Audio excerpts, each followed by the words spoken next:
Este vídeo tem como objetivo apresentar o processo de criação de uma nova conta no sistema CE OJS. Nós estamos aqui na capa da revista e a partir desta página é possível ver as diferentes opções para navegação. É possível também ao usuário, caso ele seja estrangeiro, selecionar um outro idioma para a apresentação do conteúdo da revista. Isso, uma vez clicado no idioma e submetido, todos os botões e demais textos, caso esses textos tenham sido traduzidos, eles serão apresentados no idioma selecionado. No caso, nós vamos nos manter na língua portuguesa. Vamos clicar aqui em Cadastro. Isso vai nos levar diretamente ao formulário de cadastro de um novo usuário.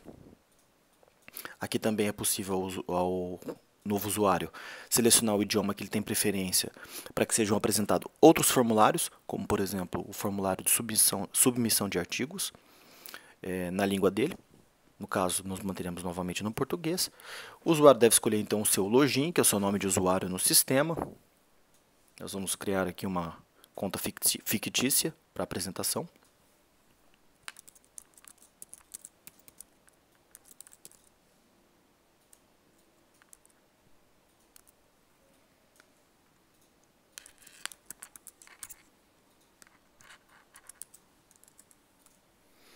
Então, informado o nome do usuário, a senha repetida 2 vezes. Como a gente pode ver, existem asteriscos na frente das descrições desses campos. Isso significa que o sistema exige que essas informações estejam presentes para que se possa, ao final, efetuar o cadastro. Na sequência, existe o campo pronome de tratamento, que pode ser informado. Esse campo, como nós podemos ver, não é obrigatório e, de fato, não é nem recomendável que ele seja preenchido, porque uma vez que alguma informação seja posta aqui, todas as vezes que os editores olharem para esse usuário, eles verão o nome do usuário precedido por esses pronomes de tratamento. Isso pode gerar alguma confusão no processo editorial. Então, é por isso que muitos recomendam que ele não seja preenchido e nós não o preencheremos aqui. Na sequência, o nome, as iniciais, sexo, no caso trata-se de um homem.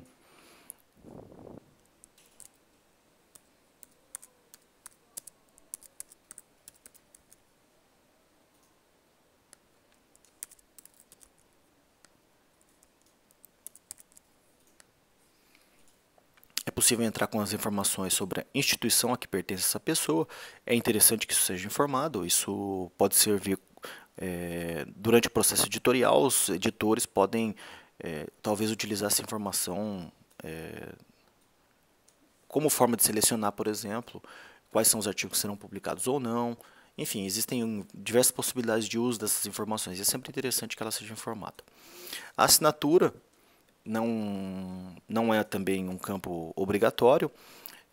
Ela permite que se cadastre uma assinatura para todas as mensagens que serão trocadas internamente entre os diferentes usuários. O e-mail do usuário deve ser repetido 2 vezes, para que se evite qualquer erro de digitação.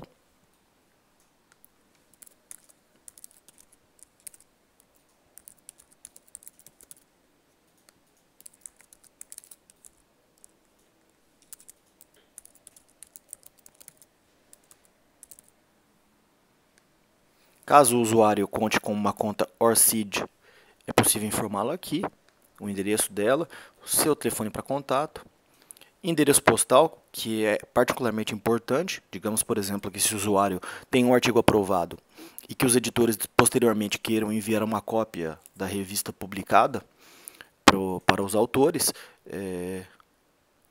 via de regra, é aqui diretamente no perfil do autor que os editores procurarão essa informação.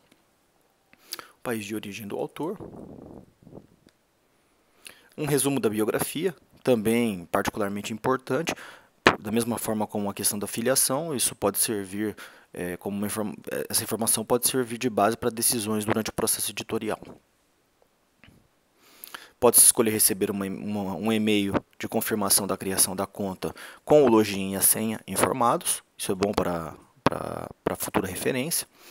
E, finalmente, os idiomas com os quais o editor tem familiaridade, qual o tipo de conta que ele deseja criar, se ele deseja criar uma conta somente de leitor, ou seja, ele receberá informações avisando que novas edições da revista foram publicadas, como autor, isso permitirá a ele eventualmente submeter artigos à revista, ou como avaliador. Trata-se evidentemente de uma mera candidatura à posição de avaliador. Os editores têm a possibilidade de eliminar inclusive essa opção do formulário de criação de novas contas. Digamos, por exemplo, que a revista não tenha necessidade de novos avaliadores, os editores podem eliminar essa opção, então, quando os usuários criarem suas contas, eles não terão como marcar isso. Mas uma vez que eles marquem, eles entram na base de dados de potenciais revisores e ficam disponíveis, então, para que os editores enviem artigos a eles, caso os editores considerem necessário.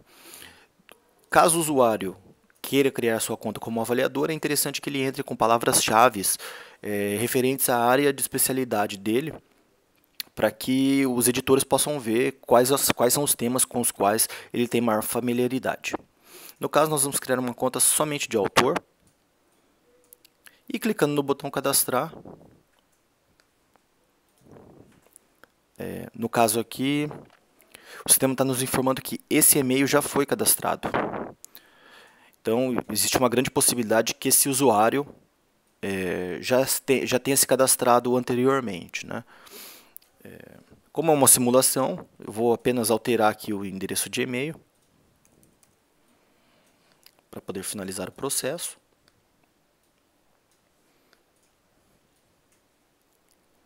E cadastramos, portanto, um novo autor. Essa primeira tela que o sistema nos mostra aqui é a tela onde estão listados quais são os poderes com que conta essa conta dentro do sistema. E no caso nós podemos ver que o único papel de que beneficia esse autor, no momento, são os poderes de autor, que permitem a ele submeter novos artigos à revista. Obrigado.